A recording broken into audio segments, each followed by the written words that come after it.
Starlink স্থানীয় gateway ব্যবহার করায় গতি ধীর হবে না, এমনকি স্যাটেলাইট ভিত্তিক ইন্টারনেট সেবায় বিঘ্নিত হবে না জাতীয় সার্বভৌমত্ব, এমন দাবি করেছেন প্রধান উপদেষ্টার বিশেষ সহকারী ফয়েজ আহমেদ তৈয়ব। ফরেন সার্ভিস একাডেমিতে সংবাদ সম্মেলনে স্টারলিংকের কার্যক্রম নিয়ে বিস্তারিত জানিয়েছেন ডাক, টেলিযোগাযোগ ও তথ্য প্রযুক্তি মন্ত্রণালয়ের দায়িত্বপ্রাপ্ত এই কর্মকর্তা। তিনি বলেন, স্টারলিংকের যাত্রা দেশের প্রযুক্তি খাতে এক ঐতিহাসিক যুগের সূচনা। স্টারলিংকে 300 Mbps গতির সেবা মিলবে, তাই গ্রাহকরা এই গতির ইন্টারনেট শেয়ার করে ব্যবহার করতে পারবেন। 47,000 টাকায় স্টারলিংক কিট শেয়ারে কিনলে খরচ খুব বেশি মনে হবে না বলেও ধারণা ফয়েজ আহমেদ।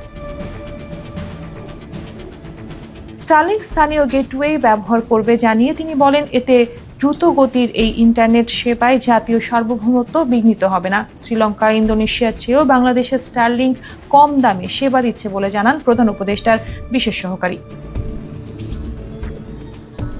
স্টারলিংক ছাড়াও আমাজন সহ 4 প্রতিষ্ঠান স্যাটেলাইট ভিত্তিক ইন্টারনেট সেবা দিতে সরকারের সঙ্গে যোগাযোগ করেছে বলেও জানান তিনি। ফয়েজ আহমেদ বলেন, স্টারলিংক 7,000 টাকায় সেবা দিতে চেয়েছিল, তবে সরকার দর কষাকষি করে 4,200 টাকা এবং 6,000 টাকায় খরচ নামিয়ে এনেছে।